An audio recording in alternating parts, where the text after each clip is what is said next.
এ বাংলাদেশ আমার, এ বাংলাদেশের জন্য আমি অনেক কিছু করতে চাই। যেইভাবে বুক চিতিয়ে যুদ্ধ করেছিলাম, লড়াই করেছিলাম, সেই লড়াইয়ের দাবি আমার কার্যক্রম দিয়ে আমি পূরণ করতে চাই।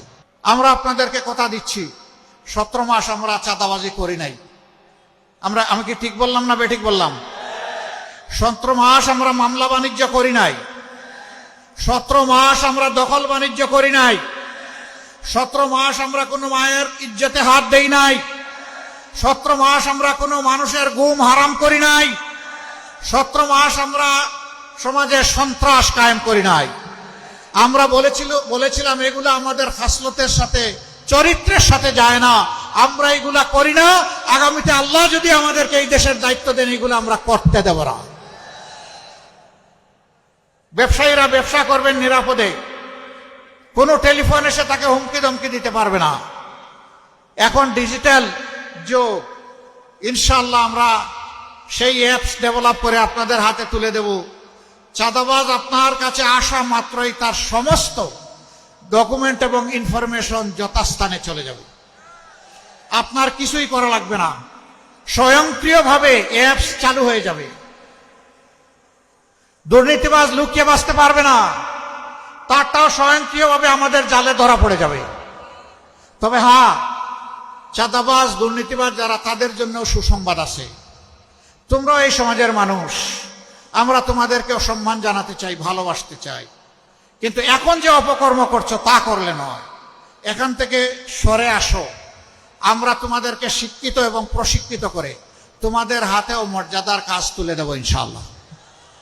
সেদিন হালাল রুজি করে তোমরাও ইজ্জতের সাথে, সম্মানের সাথে বাঁচবা।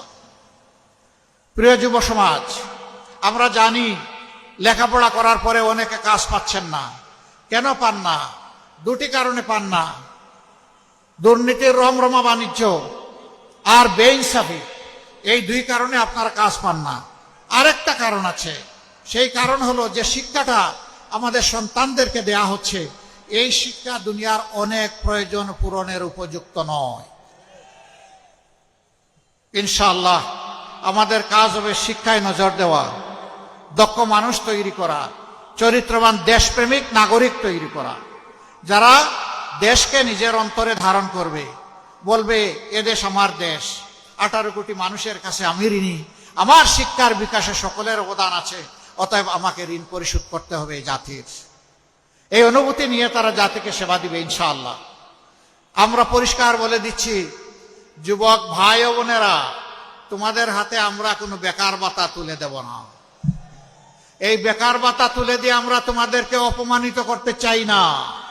তোমাদের হাতগুলাকে দেশ গড়ার দক্ষ কারিগরের হাতে হাত হিসাবে গড়ে তুলে তোমাদের হাতে উপযুক্ত কাজ তুলে দিতে চাই।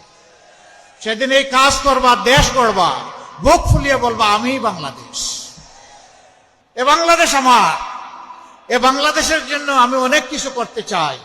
যেইভাবে বুক চিতিয়ে যুদ্ধ করেছিলাম, লড়াই করেছিলাম, সেই লড়াইয়ের দাবি আমার কার্যক্রম দিয়ে আমি পূরণ করতে চাই।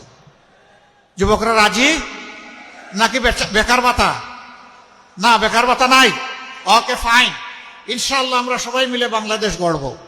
আমি কি করব? আমি তো একজন বয়স্ক মানুষ, আমাকে কি তোমাদের দলে রাখবা? আমি আছি তোমাদের সাথে, আমিও যুবক আলহামদুলিল্লাহ। যুবক সেই ব্যক্তি যার যৌবনের উদ্দীপনা থাকে, বুড়া সেই ব্যক্তি বয়স 22 বছর হলেও সবকিছু দেখে যে ভয় পায়, সে হইল বুড়া। আমরা ওই বুড়া হতে চাই না ইনশাআল্লাহ তাআলা আজিম। এই এলাকা বাংলাদেশের সবচেয়ে শিক্ষিত মানুষের এলাকা।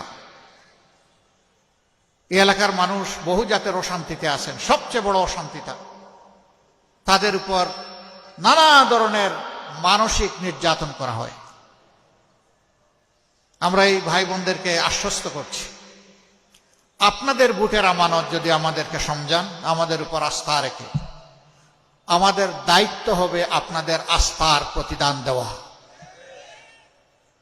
তখন আর কোনো জালেম ওই টেলিফোন করে আপনাকে কষ্ট দিতে পারবে না, বাড়ির গেইটে এসে হুমকি দিতে পারবে না, সন্ত্রাসী পাঠিয়ে আপনার জীবনকে অতিষ্ঠ করে তুলতে পারবে না। ইনশাআল্লাহ আমরা ওই সমস্ত সন্ত্রাসী এবং দুর্নীতিবাজদের গাছের পাতা ধরে টান দিব না, ওদের মূল সহ টান দিব।